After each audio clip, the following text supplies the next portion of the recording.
For today's headlines, Duterte approves DOTF recommendation to keep excise tax on oil. Sotto backs minimum daily wage hike. Oil buffer being increased according to Cusi. Returning OFW help assured. Southern Leyte power still in limbo. Teachers exam second placer gets cash award. Southeast Asian Games volley squad formed. Shivering evacuees drive to safety from Ukraine's besieged Mariupol. Good morning, I am Venice Bautista and this is Tribune News on Q. Today is March 16, 2022 and these are the latest news this Wednesday morning. President Rodrigo Duterte has approved the Department of Finance's recommendation to keep excise tax on oil, but stressed that revenues should be used to subsidize bottom 50% of Filipino households. In his report during the talks to the people, Finance Secretary Carlos Dominguez said instead of suspending the fuel excise tax under the train law, the government should provide financial support to the targeted population. Dominguez added that the government will provide 200 peso monthly per family annually to the bottom 50% of Filipino households. He added that this will amount to 33.1 billion pesos budgetary requirements. On the other hand, Energy Secretary Alfonso Cusi assured a sufficient supply of oil amid the Russian invasion of Ukraine. Cusi also backed the DOTF recommendation to retain excise tax on oil and provide financial support to affected sectors. Senate President Vicente Tito Sotto III wants to increase double the daily minimum wage of workers in the private sector amid the continuous spike in the prices of petroleum products in the country. In a chance interview in Tuguegarao City, Sotto said workers in the capital region should receive at least 1,000 peso wage per day to help them cope with the rising prices of commodities due to the oil price hike. The current minimum wage stands from 500 pesos to 537 pesos per day, and on Monday, the Trade Union Congress of the Philippines filed a petition at the Regional Tripartite Wages and Productivity Board, an attached agency of the Department of Labor and Employment, and sought a 1,007 peso daily wage for all workers in Metro Manila, or an uptick of 470 pesos. The labor group argued that the continuing increases in the price of oil triggered by the Russian invasion of Ukraine and the ensuing economic and digital war will further push the prices of food and other essential items upwards. It further added that the present monthly take-home pay of 12,843.48 pesos is far below the 16,625 peso per month poverty threshold for a family of 5 in Metro Manila.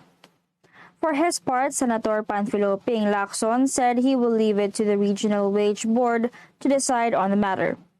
He said authorities should consider the living wage of residents and not real wages, given there are differences in the cost of living between regions. The Department of Energy has appealed to consumers to refrain from panic buying amid another round of hikes in the local pump prices of petroleum products. In an episode of the Tribune's TV and online show Gising Na, Energy Secretary Alfonso Cusi said the country has more than enough supply of oil and that the government remains on top of the situation. Cusi asked the public to carry out efficient use of energy and to save money, avoiding unnecessary trips and avoid panic buying because it's a dangerous practice. He added that storing crude oil or gasoline in large containers that put just the families at risk, but also the properties and those living nearby. The energy chief likewise pointed out that the government is expediting the implementation of the country's petroleum reserve plan. As part of the short-term plan, the government will lease available and spare tanks of the oil importers to store the additional reserves. It will also contract an oil company to handle its orders for buffer stocking. Since the government does not have enough storage facilities, the DOE will partner with the private sector to access their facilities across the country. But for the long-term plan, the government would require the state-run Philippine National Oil Company to build its storage tank. Cusi had already cited Batangas and Bataan as possible locations where the proposed oil depot can be constructed. Tribune News on Q will be back after these reminders.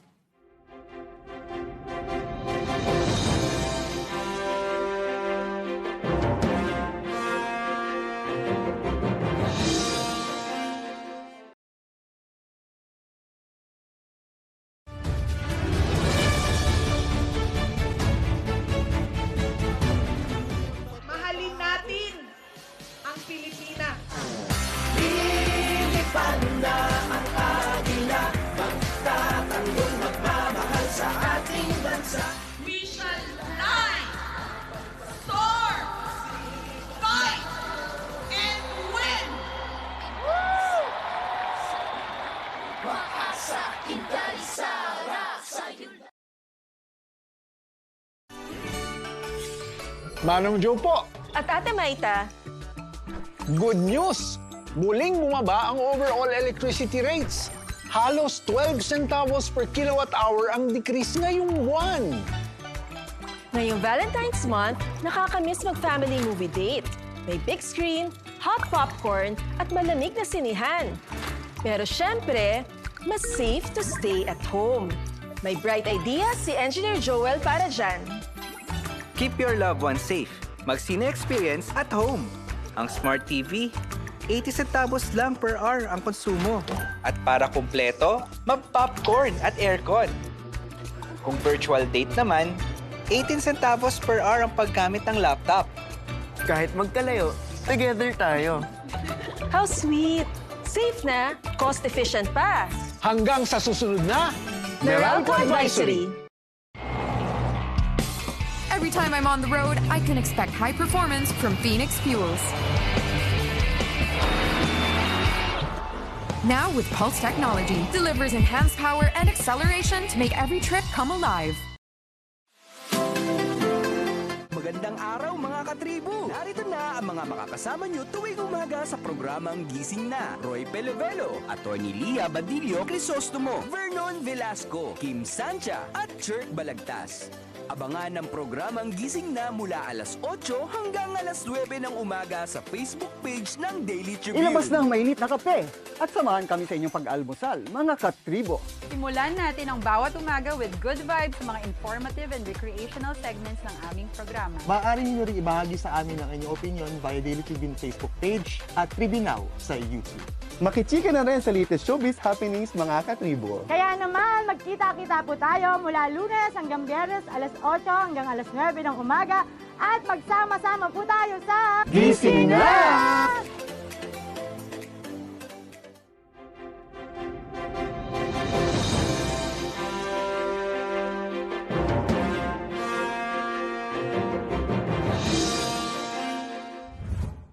We are back on Tribune News on Q. Pdp Laban senatorial candidate Asta Pimentel on Tuesday assured returning overseas Filipino workers from Ukraine and Russia that the Philippine government is ready to help them. The former Energy Undersecretary also underscored the need for OFW to be given counseling and therapy, particularly to women and their children who might have experienced seeing firsthand the effects of the conflict between Russia and Ukraine. Pimentel said they need to prioritize the security and safety of our countrymen affected by the war between Ukraine and Russia. The aspiring senatorial bid pointed out that Overseas Workers Welfare Administration is prepared to provide financial aid and livelihood assistance and noted that the Philippine Overseas Employment Administration can help repatriated OFW find a new job destination should they want to return abroad, while the Department of Labor and Employment is also ready to provide them jobs locally should they opt to stay in the Philippines. The Southern Leyte Electric Cooperative, or Soleco, revealed that following the onslaught of Typhoon Odette last year, only 268 of the 500 villages in southern Leyte have been powered up.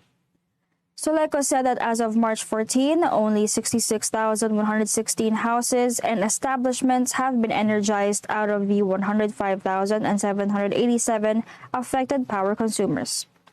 The power cooperative said that only 53.28% of villages are already partially energized within the coverage area of Soleco. Per consumer status, 62.5% are already energized. Meantime, all 23 villages of Pintuyan Town and all 15 villages of San Ricardo Town are still without electricity, affecting nearly 5,000 households in these two typhoon-ravaged towns, while power has been fully restored in the towns of San Juan and Silago with over 7,000 households. The power cooperative is expected to fully restore its services to all towns by the end of March. Task Force Kapatid, composed of personnel from electric cooperatives in Eastern Visayas, has deployed over 100 linemen to repair damaged distribution facilities. They were augmented by teams from power cooperatives in Luzon. Meanwhile, the Caloocan City government presented a cash award of 50,000 pesos to Vince William Cabotaje of the University of Caloocan City, or UCC, who placed second in the January 2022 licensure examination for teachers for the secondary level. Mayor Oka Malapitan personally handed over the cash award and certificate of recognition to Cabotaje yesterday. According to Malapitan, Cabotaje and other UCC graduates who became top-notchers in board exams are proof that UCC is already one of the best universities in the country. He said that UCC has come a long way in the field of education, and there have been top-notchers in accounting, education, criminology, and others. This is the result of free but quality education at the university. Therefore, they will continue to provide funding for the university so that there will be many more talented Batang Caloocans. Cabotaje sincerely thanked the mayor for his support to UCC, as well as Representative Along Malapitan, who promoted free university education. Cabotaje also thanked his parents and teachers who taught him the knowledge and lessons of life. Tribune News on Q will be back. Stay with us.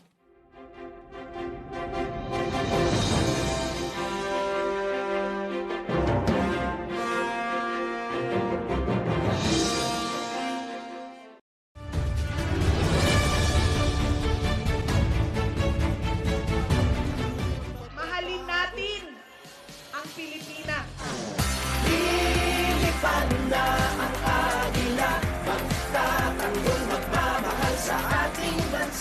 We shall fly, soar, fight, and win!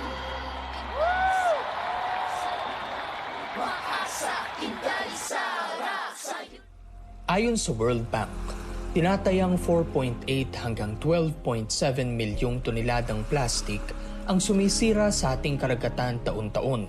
Halos 80% nito ang nanggagaling sa Asya. Sa buong mundo, ang Pilipinas ay itinuturing na pangatlong pinakamalaking nagdudulot ng polusyon sa karagatan. Ang nakalalasong kemikal mula sa plastic ay di lamang kumukontamina sa karagatan, ngunit pati na rin sa hanging nilalanghap at lupang ginagalawan natin. Kung magpapatuloy ang kasalukuyang paggamit ng single-use plastics, sa taong 2050, mas marami na ang plastic kumpara sa mga isda na nasa ating mga karagatan.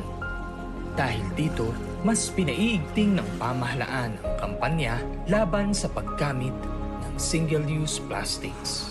Nanganganib ang ating planeta. Iisa lang ito. Lahat tayo ay dapat kumilos sa lalong madaling panahon upang pangalagaan ito. Tama na ang plastikan.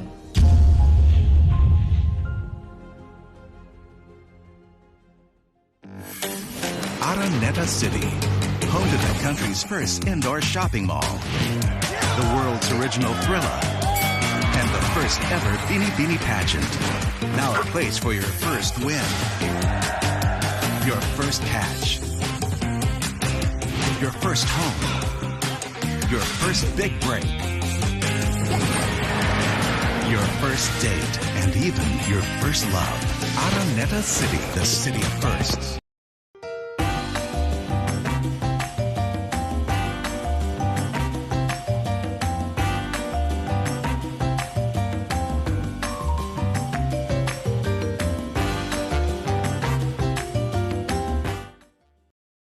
Fiber is the free and secure way to connect with friends and family, anywhere. Send messages and make phone and video calls for free. Download Viber now.